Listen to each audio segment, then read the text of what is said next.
शालिग्राम भगवान कैसे हुए, ये आप कथा सुनिए।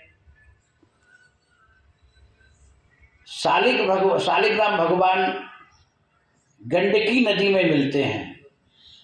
गंडकी नदी नेपाल और बिहार के बीच में बहती है। वही गंडकी नदी में राजा भरत जी सब अपना परित्याग करके पुलहाश्रम, जिसको गंडकी नदी में आके तपस्या किए, भजन किए, हरि से मिलना चाहे, लेकिन हरि तो से नहीं मिले, लेकिन हरिण से मिल गए। भागवत में कथा है। तो गंडकी नदी में शालिग्राम भगवान, आप तुलसी जाके डालो तो शालिग्राम भगवान ऊपर आ जाते हैं। ये गंडकी नदी में भगवान शालिग्राम क्यों मिलते हैं?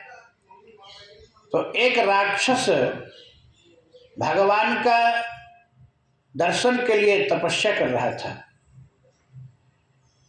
और भगवान उसके तपस्या से प्रसन्न हुए। बोले, वरदान मांग, क्या चाहता है?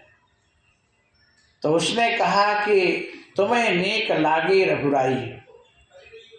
वर्तमान में कथा आती है कि प्रभु आप हमको अच्छे लगते हो। तो भगवान कहे तो क्या करेगा? ये राक्षस अपने स्वभावानुसार कहा कि लगता मैं तुझको खा जाऊंगा। तो भगवान कहे तुझको कीड़ा बनना पड़ेगा। तो वही राक्षस कीड़ा हुआ और दामोदर कुंड है वहां। तो वहां चकिया से पत्थर गोल टाइप को काट काट करके गंडकी नदी में डालता है। अच्छा, गंडकी नदी ये कैसे हुई? तो जैसे राक्षस भगवान के दर्शन के लिए तपस्या कर रहा था, ऐसे ही ये भी कन्या एक थी और भगवान के दर्शन के लिए लड़ाई थी, तपस्या में थी।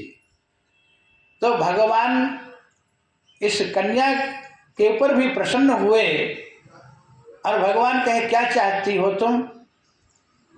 कन्या ने कही, प्रभु आप बहुत अच्छे लग रहे हैं। भगवान अच्छे हैं। ये नील सरोरु नील मणि नीर नीर घनश्याम, लाजहु तन शोभा निरख, कोटि कोटि सत काम।